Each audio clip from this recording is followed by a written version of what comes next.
Je suis tellement heureux cette semaine de commencer avec vous cette nouvelle thématique-là sur le royaume de Dieu. Puis je suis convaincu que ça va être une thématique qui va amener de grandes révélations pour certains. Je pense que ça va amener de grands challenges pour d'autres.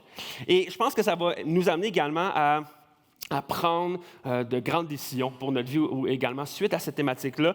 Et au milieu des croyants, on entend souvent parler, là, si vous êtes commun, ça fait quelques années que vous venez dans l'Église, vous avez déjà entendu le thème du royaume, le royaume de Dieu, c'est très courant. Mais si ce matin, là, je prenais au hasard 10 personnes dans la salle, je les faisais monter ici sur le stage et je leur demandais à tour de rôle, donne-moi une définition de qu'est-ce que c'est le royaume de Dieu. Je ne sais pas si chacune des personnes serait capable, premièrement, de me répondre. Et deuxièmement, je sais sûrement qu'on aurait sûrement 10 réponses différentes. Parce que le concept du royaume de Dieu est tellement présent dans la Bible, mais en même temps si vaste. Puis, c'est tellement présent même dans notre langage en tant que croyants chrétiens, mais en même temps, c'est si flou. Tout le monde a sa propre conception de qu'est-ce que c'est le royaume de Dieu. Puis durant cette thématique-là, mon cœur, c'est qu'on puisse, ici à Acts 21, éclaircir qu'est-ce que c'est le royaume de Dieu. Donc, ce matin, on va regarder ça. Ça va être un royaume de Dieu 101, le crash course, le plus basique qu'on peut avoir. On va regarder également, est-ce qu'on peut parler du royaume de Dieu puis pas parler de Jésus. La semaine prochaine, on va voir ça avec Pasteur Hugo de Magog qui va venir nous visiter ici. Ça va être vraiment intéressant. On va regarder également comment que le royaume de Dieu est censé impacter tout ce qu'on fait et tout ce qu'on a et même notre argent. OK, on va parler de ça va être incroyable. J'ai hâte de voir qui ne se présentera pas à l'Église. Non, c'est pas vrai, vous allez tous être là parce que vous voulez entendre parler de ce que la Bible dit. Merci pour les deux. On va regarder également qu'est-ce que ça veut dire le royaume de Dieu sur terre. Mais qu'est-ce que ça veut dire également le royaume de Dieu? L'éternité. C'est quoi le concept de l'éternité? On parle souvent de ça, de la vie après la mort, de l'éternité, mais c'est tellement flou. Donc, on va également parler de ça. Pasteur Philippe va venir et va nous parler de l'éternité. Alors, on va regarder également comment Dieu agit dans son royaume. Puis, pour vrai, ça va être une grande thématique. Je suis convaincu qu'il va être incroyable. Mais ce matin, comme je l'ai dit, je vais faire un survol de l'histoire de Dieu et de la Bible. Puis, parce que c'est impossible de comprendre le concept du royaume de Dieu sans retourner dans le début de l'histoire de l'humanité. Fait qu'on va regarder aujourd'hui de Genèse jusqu'à Apocalypse. Et ce matin, j'espère que ce crash course-là va vous aider à processer, à réaliser, à comprendre qu'est-ce que c'est le royaume, puis qui va installer une bonne base pour tout le restant de la thématique qui va avoir lieu dans les prochaines semaines. Donc, s'il y a des semaines que je vous encourage à ne pas manquer, c'est cette semaine et toutes les prochaines semaines également durant cette thématique-là. Donc, ce que je propose, c'est que on va prier ensemble, parce que moi, je suis hyper encouragé. Alors que je préparais ça cette semaine, j'ai hâte juste de lire. Juste moi, ça me nourrit. J'ai hâte qu'on puisse l'Église ensemble le vivre. Donc, je propose que je prie, puis après ça, on va se lancer dans la thématique. Père éternel, merci pour ce merveilleux dimanche qu'on peut avoir. Merci pour cette belle température qu'on peut avoir, puis profiter ensemble. C'est tellement beau. Merci parce que la neige tarde, puis ça, je suis tout le temps content, Seigneur. Et je te prie vraiment que ce matin, on puisse passer un bon temps, que ton esprit puisse être palpable à parler dans mon cœur, parler dans nos cœurs, puis que ce matin, qu'il y ait des grandes décisions, peut-être même une repentance, qu'il puisse avoir des changements d'idées de qui qu'on est et de qu'est-ce qu'on fait sur terre, et que ça puisse nous amener encore plus unis les uns avec les autres dans une mission commune. Donc, Père, merci pour ce matin. Merci pour tout le monde qui est là, puis qu'ensemble, ça puisse être un bon dimanche et on te remet tout entre tes mains. C'est dans le nom de Jésus que j'ai prié. Tout le monde dit? Amen! Qui aime les histoires aussi? Yeah, moi, tu sais, tout le monde aime les histoires. Pour vrai, tu sais, dès qu'il y en a qui sont enfants, on commence à leur raconter des histoires avant le dodo. On regarde des films, on regarde des séries. Dernièrement, j'ai terminé Rings of Power. Tu sais, des gens qui écoutaient ça, Rings of Power? C'était bon. Puis, on l'a pas vu venir, le Avenger, hein? Bref, ceci dit, on aime les histoires ensemble, autour du feu, de juste se raconter des histoires. Ça peut être des fois des histoires de peur, ça peut être des anecdotes. On aime écouter des témoignages, comme la semaine dernière, on a eu le dimanche des baptêmes. Il y a des gens qui sont venus nous raconter leurs témoignages. On aime entendre et connaître des histoires. Et on aime aussi se sentir appartenir à une histoire. On aime tous être dans une histoire. C'est pour ça que quand on vit une anecdote avec quelqu'un, puis là, on arrive pour raconter l'anecdote, on dit à l'autre, non, raconte-les. Je veux savoir c'est quoi ta perspective de l'histoire, puis que c'est moi, un des personnages principaux. On veut savoir qu'est-ce qu'on fait. Puis, je pense que chacun d'entre nous, on est tous, à quelque part, à la recherche du grand narratif de l'histoire de l'humanité, de l'être humain, puis qui répond aux grandes questions de notre vie. Puis, tôt ou tard, on se pose ces questions-là. Pourquoi je suis sur Terre? Quel est le problème de notre histoire? C'est quoi la solution de notre histoire, de notre vie? Comment l'histoire se termine? Souvent, quand on regarde une histoire, c'est ça qu'on cherche, mais dans notre vie également, c'est ça qu'on cherche parfois. Puis il faut savoir que notre société, notre culture nord-américaine a formé une réponse à chacune de ces questions-là qu'on peut se poser. Par exemple, pourquoi je suis sur Terre? C'est pour qu'on puisse ensemble poursuivre le bonheur. C'est quoi le problème de notre histoire? Bien, c'est parce qu'on n'a pas assez expérimenté, d'être assez sécurisé dans qui on est, dans qu'est-ce qu'on fait, puis on n'a pas assez goûté à la pleine liberté que l'être humain est appelé à vivre. Fait que c'est ça le problème. On n'a pas goûté encore à ça, puis on n'est pas parvenu au bonheur. C'est quoi la solution? Bien, c'est comme, puisqu'on est des personnes travaillantes, avec un grand potentiel. Y a-t-il un téléphone? Je peux répondre aussi. Je peux le passer, ce serait cool. Ben, on pourrait le mettre là, puis là, je prêcherais à cette personne-là, ce serait malade. C'est ça, c'est quoi la solution? Fait qu'on se dit, bien, vu qu'on est des êtres humains remplis de potentiel, on est en mesure de défier les limites puis de créer notre propre destinée. Pour vrai, il y a plein de livres là-dessus à la bibliothèque. Comment l'histoire se termine? Comment ça se termine, l'histoire? Avec une belle clôture blanche, 2-3 enfants, une belle cour arrière avec une piscine, puis au moins un spa. Puis avec une belle headset par-dessus la clôture, juste pour être sûr qu'on n'est pas dérangé par nos voisins et qu'on puisse vivre notre propre vie tout seul. La réalité, c'est que je pense que peu de gens vont admettre que ça peut être le narratif de leur histoire de vie. C'est à ça que leur vie ressemble. Qu'on le veuille ou non, on vit tous sous le narratif d'une grande histoire. Puis je dirais même que les personnes ici au Québec, aujourd'hui, vivent leur histoire, puis leur histoire de vie ressemble à ça. Se trouver soi-même, suivre son cœur et de vivre une belle vie, #LiveMyBestLife. C'est ça qu'on voit sur Instagram continuellement.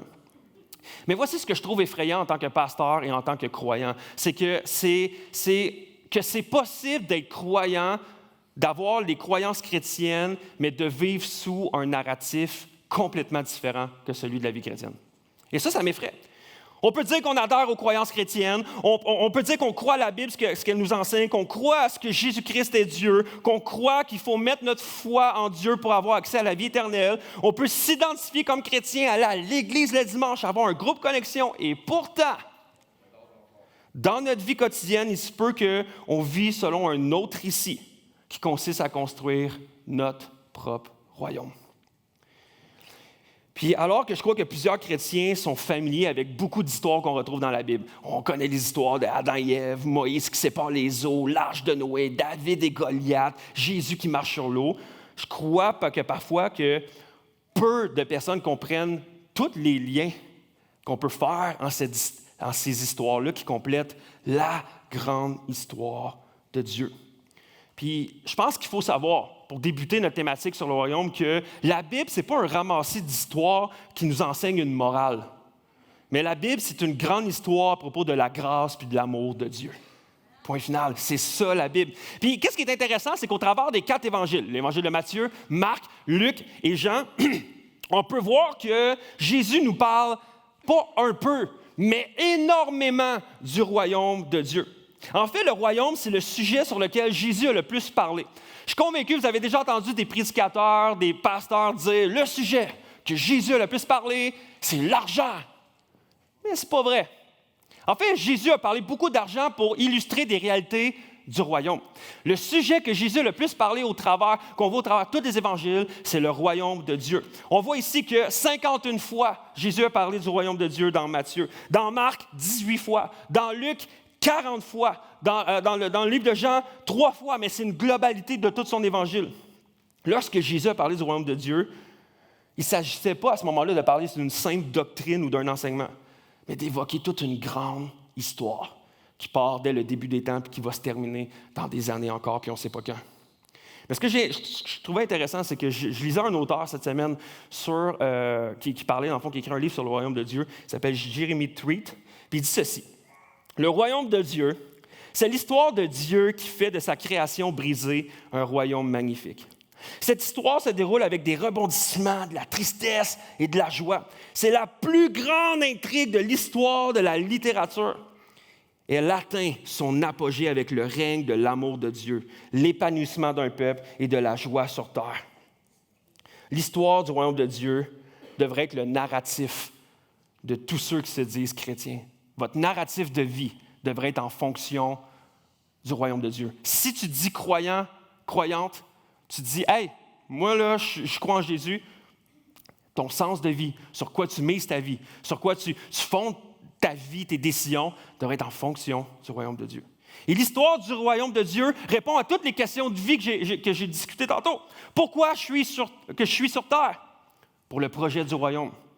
C'est quoi le problème de notre histoire? On s'est rebellé contre le roi. Quelle est la solution? L'arrivée du royaume par Jésus. Comment l'histoire se termine? Avec le royaume éternel. Et c'est ça qu'on va regarder à ces 4 éléments-là ce matin pour tout le crash course qu'on a du royaume. Vous êtes prêts? Si vous prenez des notes, bonne chance. Pourquoi je suis sur terre? Pour le projet du royaume de Dieu. La Bible répond à cette question par les premières pages qu'on retrouve dans la Bible, qui est le livre de la Genèse. Lorsque Dieu crée la terre et l'être humain, son plan, c'était d'en faire un royaume glorieux et que tout allait s'épanouir sous son règne d'amour. Puis les premiers chapitres de la Bible révèlent qu'est-ce que c'est le royaume de Dieu. Puis là, je me suis dit, comment je peux faire la définition la plus simple possible de qu'est-ce que c'est le royaume de Dieu? Voici ma définition la plus simple du royaume de Dieu. Tu peux aller sur la prochaine slide. Le règne de Dieu par le peuple de Dieu sur la création de Dieu. Ça, si tu veux le principe de comme qu'est-ce que c'est le royaume? Le règne de Dieu par le peuple de Dieu sur la création de Dieu. Genèse 1-2, les chapitres 1 et 2 nous tracent le portrait de Dieu comme étant un Dieu souverain, un Dieu créateur du ciel et de la terre qui veut établir son royaume et son autorité sur tout ce qu'il a créé, sur l'être humain et sur la création, sur la terre, les plantes, les animaux, tout ça. Puis présentement, c'est quand même drôle qu'on entend aux nouvelles, là, si vous écoutez un peu la radio, que plein de politiciens remettent en question l'idée de se soumettre à la royauté de Charles III. Ça a l'air de tout le monde, on devrait arrêter là, de se soumettre puis de dire notre allégeance au roi. On ne devrait pas faire ça. Puis pour X, Y raison, mais la plupart des raisons, c'est comme on ne veut pas être soumis à un roi, on ne veut pas être soumis à une royauté, on veut être notre propre roi, puis on ne pense pas que c'est un bon roi pour nous. Tu sais, on tolérait Élisabeth, mais pas Charles III. Mais j'aimerais vous dire que dans toute l'idée du concept d'un roi, il y a eu plein de rois qui ont mal régné dans la vie, mais Dieu, c'est un bon roi. Dieu, c'est un bon roi. Il règne avec sagesse, justice, grâce, amour et générosité. Dieu est autant patient qu'il est puissant. Dieu il est aussi beau qu'il est fort. Il est aussi compatissant qu'il est puissant. C'est un bon roi. Et la puissance de Dieu est littéralement guidée par son amour. Puis c'est toujours en accord avec le caractère de Dieu. Tu sais, Dieu, c'est le genre de roi qui utilise son pouvoir, pas pour contrôler ou pour dominer, mais pour aimer davantage, mieux en mieux son peuple. Et ça, c'est notre Dieu, c'est notre roi.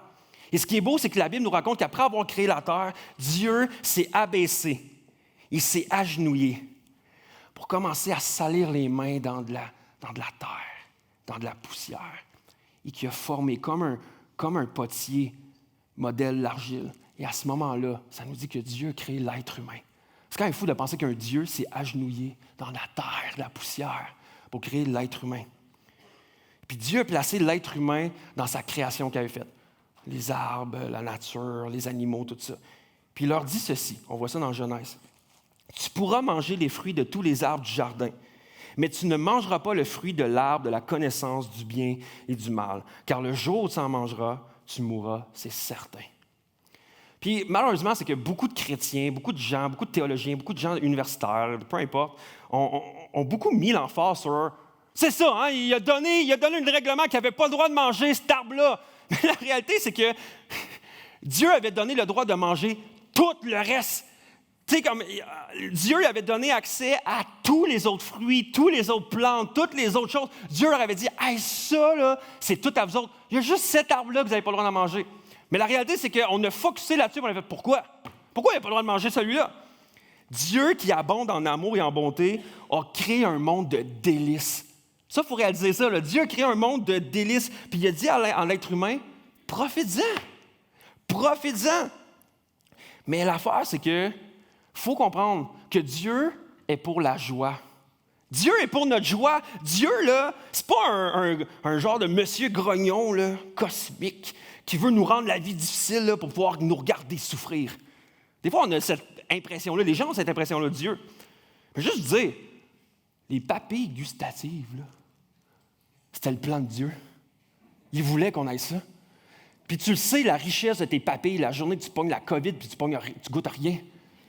T'es comme Dieu, merci pour les papilles. Quand ça revient, quand tu peux sentir, merci Seigneur. Le sexe, c'était l'idée de Dieu. Le fait qu'on ait du plaisir dans des relations sexuelles, c'était l'idée de Dieu.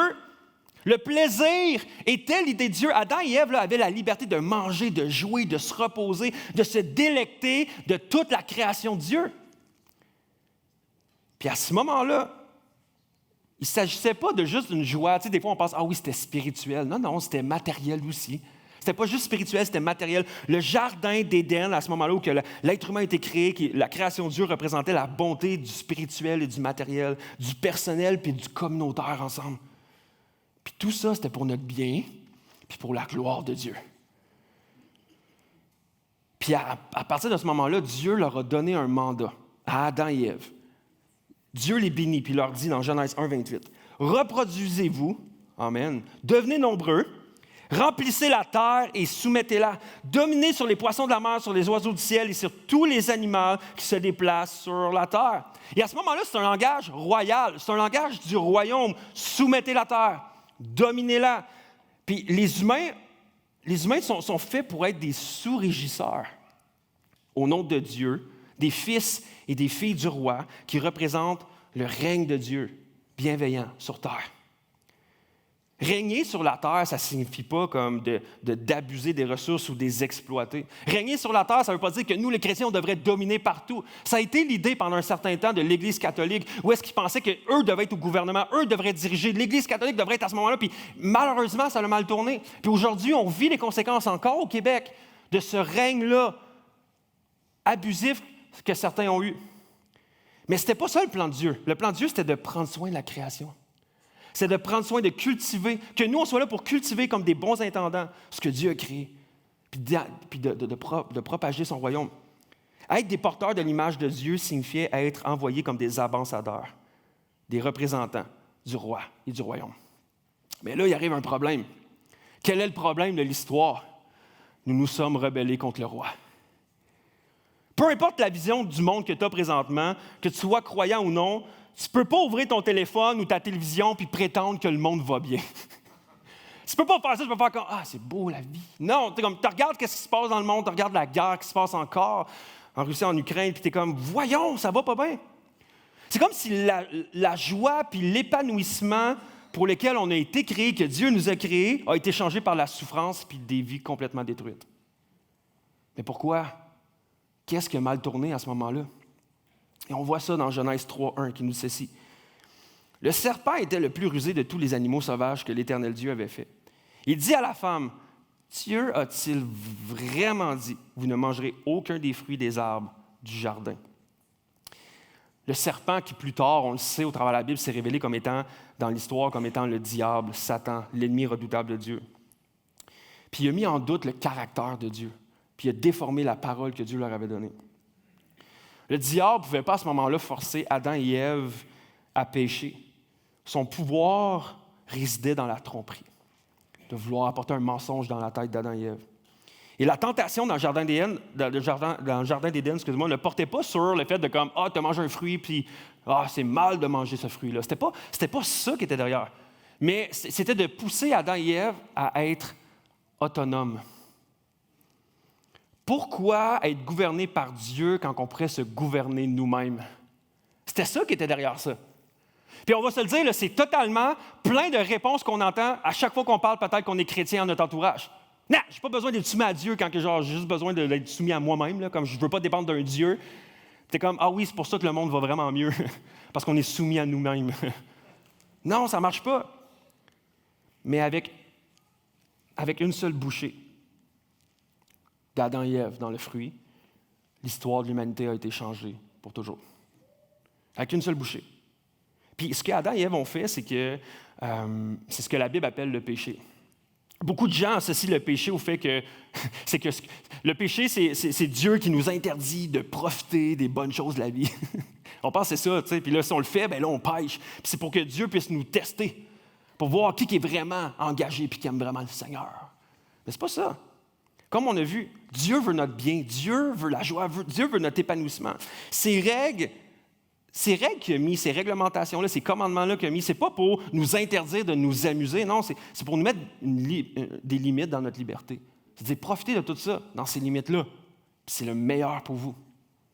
Le péché consiste à se rebeller contre Dieu, à être une rébellion contre Dieu. Le péché, ce n'est pas seulement même une rébellion contre Dieu, mais c'est d'enlever Dieu de son trône pour le remplacer par autre chose. On va faire de quoi, là? Je n'ai pas réussi à trouver un trône, là. Il aurait fallu peut-être que j'aille au carrefour de l'Estrie voler le trône du Père Noël, mais je ne l'ai pas fait.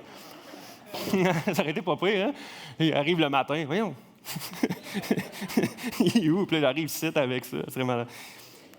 Un Dieu, imaginez, là, ça c'est un grand... Tu sais, un roi, là, dans n'importe quel film, là, puis... Comme j'ai dit tantôt, tu écoutes Le Seigneur des Anneaux ou Rings of Power. Tu sais, comme un roi s'assiège sur son trône. C'est la place du roi qui siège. Comme celui qui est sur le trône, c'est lui qui règne. Et le péché, c'est de vouloir détrôner Dieu. Puis de dire, c'est quoi? C'est plus toi qui vas régner sur le trône. C'est plus toi. Puis l'affaire, c'est que le péché, c'est de vouloir tasser Dieu puis dire, je vais trouver ma satisfaction, le sens de ma vie, ma sécurité en autre chose que toi. On a été créés pour ça. On a été créés pour trouver notre satisfaction en Dieu, le sens de notre vie, toute notre sécurité, notre plaisir en Dieu.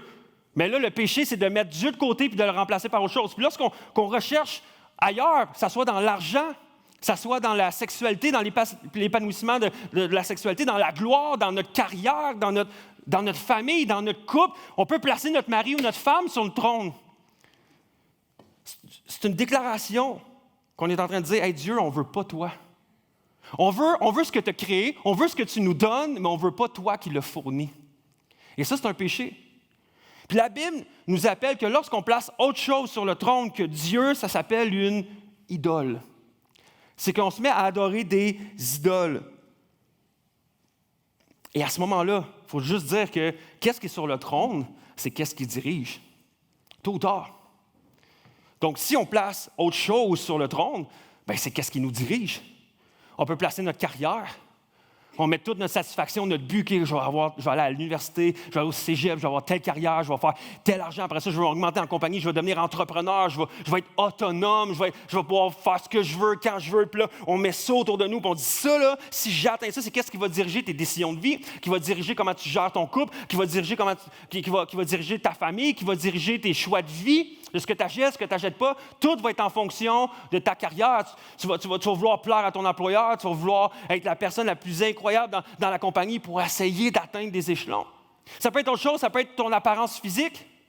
C'est l'idée de l'apparence physique qui s'assoit sur le trône, donc qui gère toutes tes dépenses, ton temps, dans quoi tu investis ton temps, dans quoi tu investis ton argent. Pourquoi? Pour que ton linge, tes vêtements, ton corps, pour que les gens te regardent et te disent à quel point tu es extraordinaire, à quel point tu es beau, à quel point tu es cote.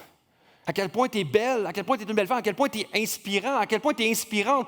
Donc, on est là, l'apparence physique vient prendre la place sur le trône. Puis que tout ça vienne, la gloire est rattachée à ça. Ça peut être le désir d'approbation, de se faire approuver continuellement puis de rechercher à plaire à tout le monde. Ça peut être le désir de sécurité. Tout va être en fonction que je suis en sécurité, que je ne m'inquiète pas, que je ne fais pas d'anxiété, que mes enfants sont en sécurité, que ma maison, j'ai des bonnes assurances, que j'ai un bon testament. Tout est en fonction de ma sécurité ici sur terre. Ça peut être également la gloire et rechercher les richesses. Tout est en fonction de faire plus d'argent. Mais la réalité, c'est qu'on ne doit pas se laisser tromper par rapport à ça. Tout ce qui règne là devient un roi. Et ces rois-là, autres que Dieu, ce sont des rois très sévères. Très sévères. Parce que ces rois-là, ils vont nous faire des promesses qui ne vont pas tenir.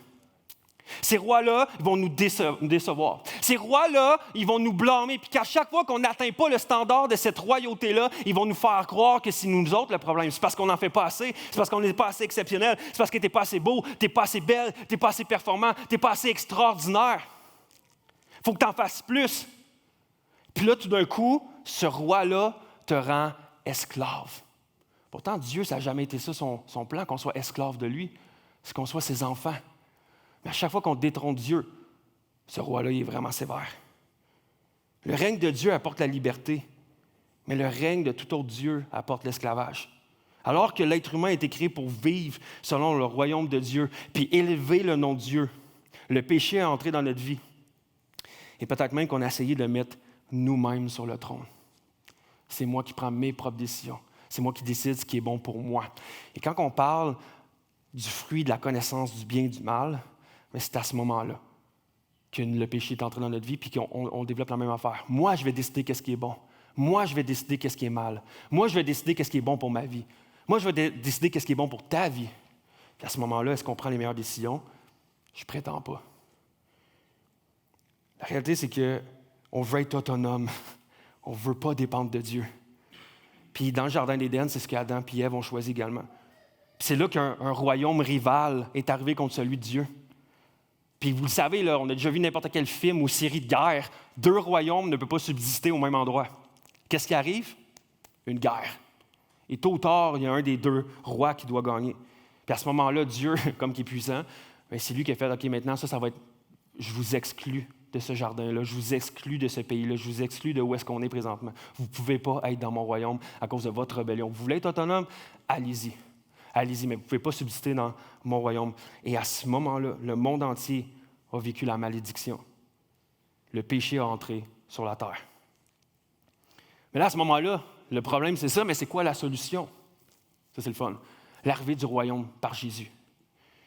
Tout le monde est d'accord pour dire que quelque chose ne va pas bien dans le monde, on en a parlé tantôt. Mais les opinions vont diverger par rapport à la solution. Puis, selon la Bible, le point de départ, ce n'est pas le potentiel humain. Ce n'est pas le progrès technologique. Pas ça qui va nous sauver. Ce n'est pas avoir une meilleure éducation puis investir dans l'éducation. Non. Selon la Bible, la solution, c'est l'amour et la grâce. Dans un geste de faveur non méritée, Dieu a choisi de renverser la malédiction qui était sur nous, sur son peuple, que le péché a créé sur nous, puis il a voulu amener une restauration, puis de vouloir ramener le règne de Dieu à nouveau sur terre. Parce que Dieu n'est pas prêt à abandonner son projet d'établir son royaume sur terre. Dieu, c'est ça son mandat. Il veut que son royaume soit sur terre, donc il n'abandonne pas. Il va continuer, il va marteler. C'est pour ça qu'on voit dans Genèse 3 que Dieu fait une promesse un jour à les descendants de Adam et Ève, puis il leur dit, c'est quoi? De vous va venir quelqu'un qui va écraser la tête du serpent. Un jour va venir un être humain qui va venir sur terre, puis qui va écraser la tête de Satan. Un jour, l'être humain allait vaincre le plan de Satan pour amener le plan de Dieu sur terre. Dieu a vu Adam et Ève pécher, puis il a dit, vous devez quitter mon royaume. La présence du péché signifiait qu'à ce moment-là, Dieu devait trouver une nouvelle manière de rétablir son royaume sur terre, de ramener sa création sous son règne à lui. Puis à travers le déroulement de l'intrigue de tout l'Ancien Testament, c'est ça qu'on voit dans la Bible, tout l'Ancien Testament, on commence à voir comment Dieu veut restaurer son règne sur terre.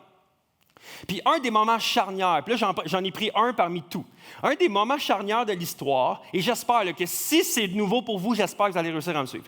Un des moments charnières de l'histoire, c'est que Dieu, dans sa mission, va faire une alliance avec un homme qui s'appelle Abraham. Okay? Puis Dieu n'a pas choisi Abraham parce qu'il était super spirituel et incroyable. Au contraire, Dieu a choisi Abraham par grâce. Parce que la Bible n'est pas l'histoire de Dieu cherchant de bonnes personnes pour les récompenser. La Bible, c'est plutôt l'histoire de Dieu poursuivant de mauvaises personnes afin de les sauver. Ça, c'est l'histoire de la Bible. Et voici ce que ça nous dit à propos d'Abraham dans Genèse 12.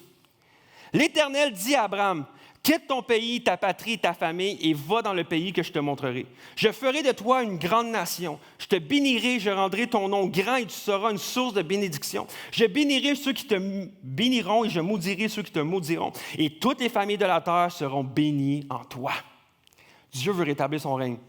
Dieu a fait une triple promesse à Abraham. Il va faire de ses descendants un grand peuple. Il va leur donner un lieu, donc une terre promise, un pays, un endroit. Et puis par lui, il va vouloir bénir toutes les familles de la terre. C'est quand même drôle de voir que Dieu répète le même scénario. Même chose avec Abraham et même chose avec Adam et Ève. Donc, il commence avec sa création, avec Adam et Ève, un peuple. On voit ici, tu peux-tu mettre la prochaine slide, s'il te plaît? On voit qu'Abraham, il fait un plan. OK, je vais faire de toi un grand peuple. Pourtant, Adam et Ève, il a donné une mission, allez fonder un peuple qui va répandre mon royaume. Dieu veut restaurer un pays promis avec Abraham. Au départ, le pays promis, c'était le jardin d'Éden, à ce moment-là. Puis après ça, Dieu dit, au travers de toi, je vais établir le règne de Dieu sur toute ta descendance. Pourtant, c'était le plan de Dieu au départ d'Adam et Ève de remplir la terre sous le règne de Dieu. Donc à ce moment-là, la Bible nous raconte que Dieu conclut une alliance avec Abraham. Cette alliance-là est essentielle parce que c'est le moyen par lequel le royaume de Dieu se réalise tout au long de l'Ancien Testament. Mais c'est quoi une alliance? Avez-vous déjà eu une conversation avec quelqu'un, la conversation DLR? Tu me dis, c'est quoi la conversation DLR? C'est la conversation qu'il faut définir la relation.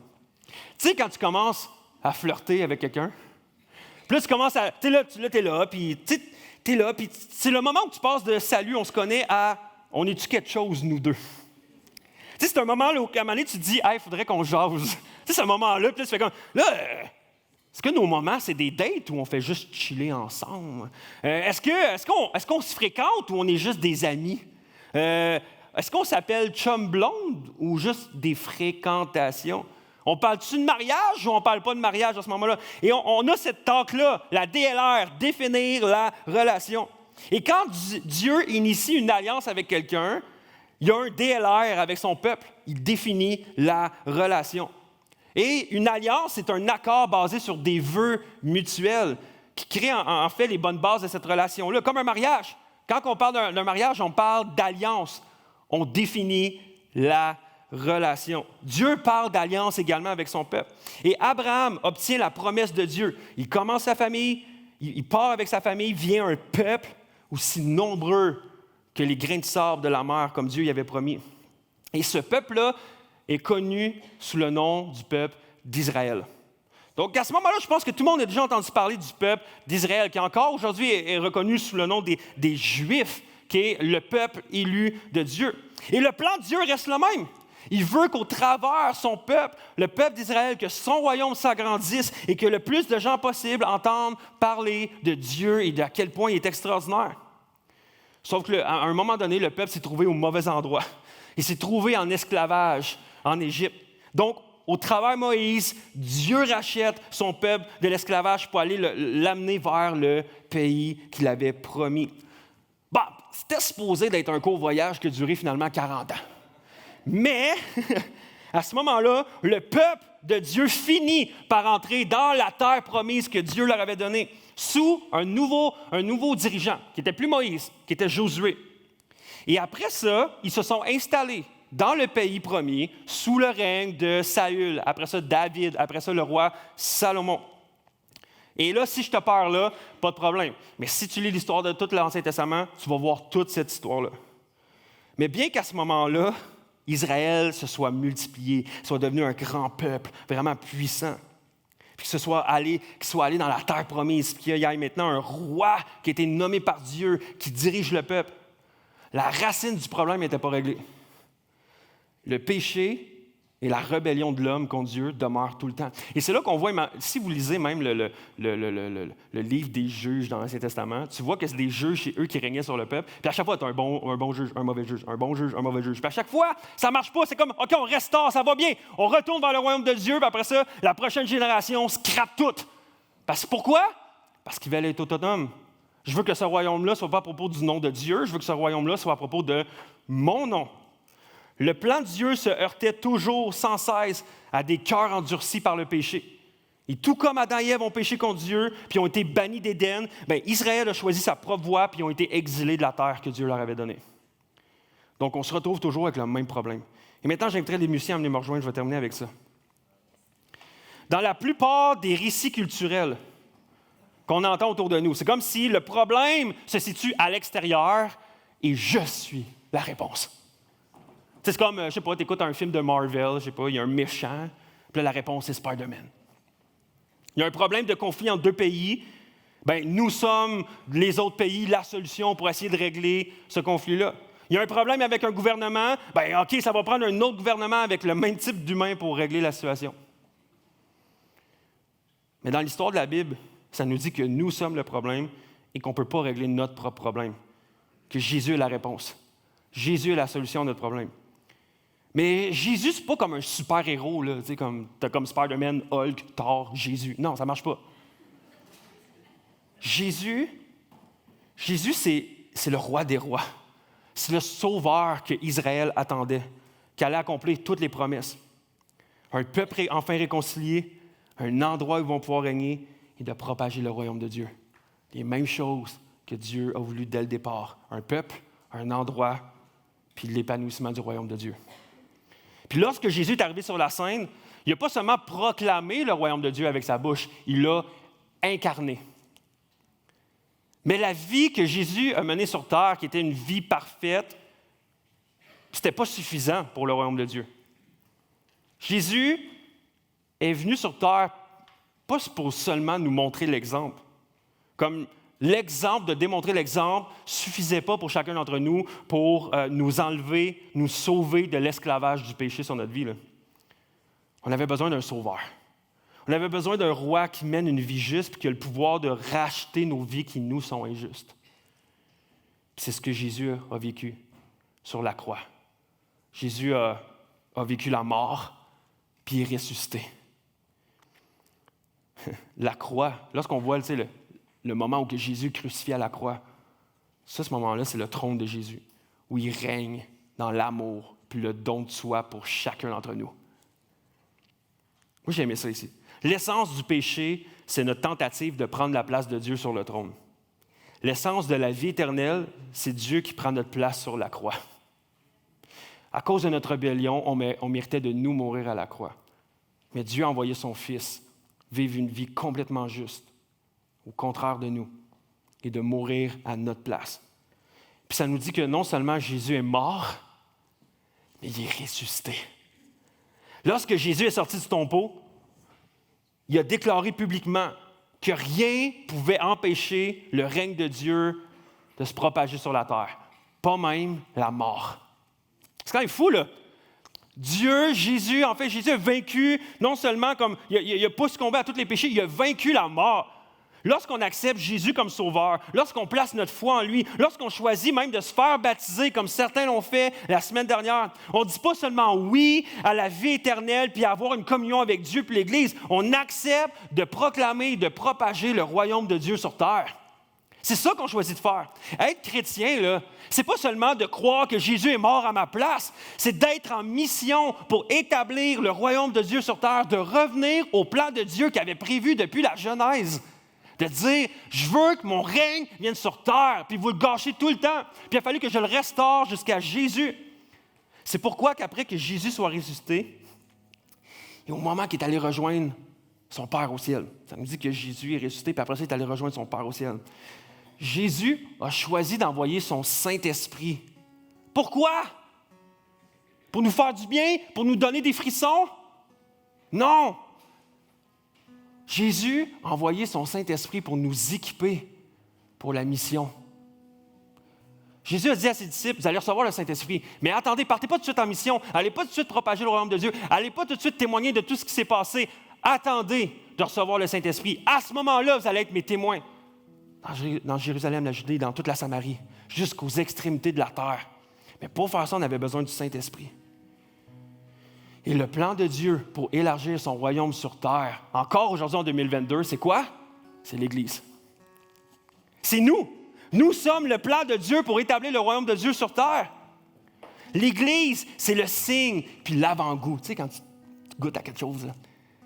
L'Église, c'est le signe et l'avant-goût du royaume de Dieu.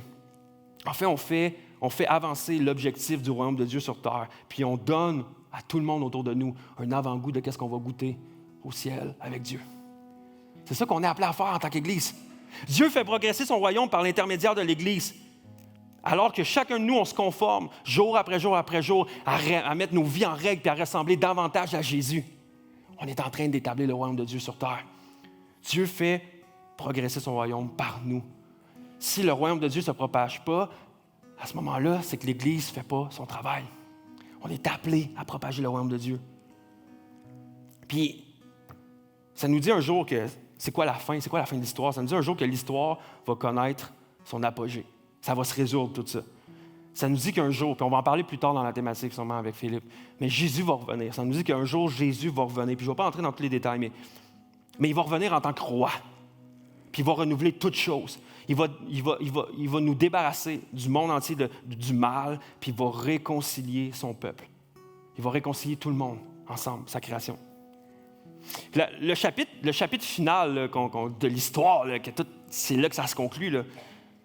C'est pas comme un paradis là, où on est juste des âmes qui s'envolent. Puis là, on s'en va au ciel, puis on est juste une gang d'âmes fantômes. Tu sais, je sais pas comment vous l'imaginez, là, mais puis là, on est là, puis une petite musique douce. Salut! Non, c'est pas ça! Le but de Dieu, là, à la fin de l'histoire, je donne le punch. Spoiler alerte. Le but de Dieu, c'est de réunir le ciel et la terre dans une nouvelle création. Ça va être une nouvelle terre, une nouvelle vie, une nouvelle ère. Là. Ça va être quelque chose de complètement fou et de nouveau. C'est pourquoi que la Bible nous donne l'image de Dieu, de Jésus qui siège sur le trône. Puis qui nous dit dans Apocalypse 21:5, « Voici, j'ai fait toutes choses nouvelles. » On recommence. Où est-ce que c'était supposé aller au départ?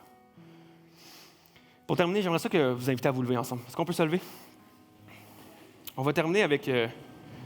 on va faire quelque chose de spécial ce matin. Ce matin, on va prendre la communion ensemble. Et, mais juste avant ça, alors qu'on est tous debout, j'aimerais juste te dire que, comme que j'ai dit au départ, on cherche toute notre place dans une histoire. On veut tous savoir où notre place. J'aimerais dire que tu as ta place dans la grande histoire de Dieu. Jésus nous invite à trouver notre place dans l'histoire de son royaume. Puis la Bible, là, c'est pas une collection d'illustrations, d'images, puis là, de morale qu'il faut imiter. C'est l'histoire royale de la grâce par laquelle nous sommes entraînés par la foi. Tu sais, la Bible, là, c'est un récit incroyable qui apporte tellement de cohérence à notre monde aujourd'hui, puis qui nous donne tellement un sens à notre vie de pourquoi on est là, de qu'est-ce qu'on fait. Puis ce matin, alors qu'on est tous réunis ici, là, je ne sais pas comment on est, là, on est à peu près 300 personnes. Là. On a tous des backgrounds différents. On a tous un style de vie différent. On est peut-être étudiant, on est travailleur, on est peut-être maman, papa à la maison présentement. On est peut-être retraité. Mais on a tous la possibilité d'être ensemble, l'Église réunie sous une même mission. D'établir et d'élargir le royaume de Dieu sur terre. Un royaume d'amour, de paix, d'acceptation, de communion avec notre grand Dieu. Pas un Dieu de violence, de haine, de souffrance, mais d'amour, de grâce, de pardon. Et tout ça, tu peux accéder à ce royaume-là, tu peux accéder à cette mission-là avec une seule décision.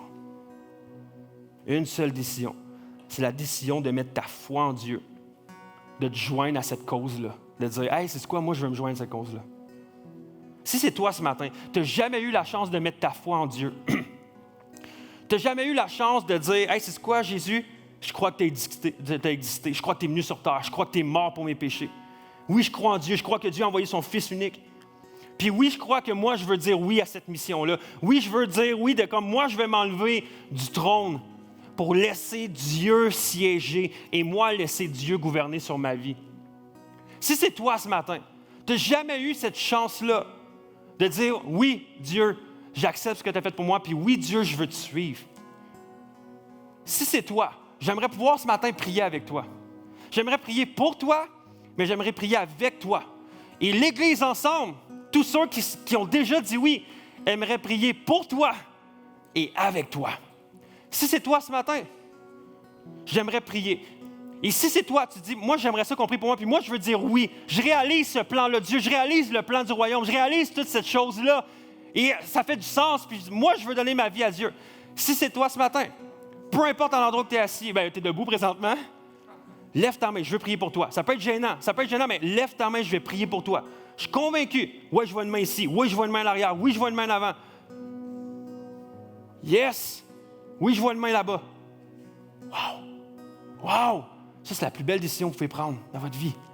Est-ce qu'on peut ensemble, Église, prier pour chacune de ces personnes-là qui ont choisi de vouloir suivre le plan de Dieu, le royaume? Père éternel, je veux te prier pour chacune des personnes qui ont levé la main et qui disent « Moi, c'est moi ça ce matin. Oui, je veux dire oui. Oui, je vais aller vers son royaume. Oui, j'accepte que tu es mort pour mes péchés. Oui, j'accepte que c'est vrai, je suis un homme pécheur qui veut tellement son autonomie. » Dieu, je te donne tout. C'est peut-être cet homme-là, cette femme-là, qui dit, moi, là, je suis prêt à descendre du trône puis laisser la place de Dieu. Dieu, je veux changer de vie, je veux changer de mission de vie, je veux maintenant me mettre sous ton royaume. Père, je te prie pour chacune des personnes qui ont pris cette décision-là, qu'aujourd'hui, ça puisse changer complètement la trajectoire de la manière qu'ils vont sortir d'ici et qu'ils vont vivre leur vie. Et qu'ici même, ils vont trouver une communauté, une famille avec qui ils vont pouvoir être ensemble sous cette même mission-là d'établir ton royaume sur terre.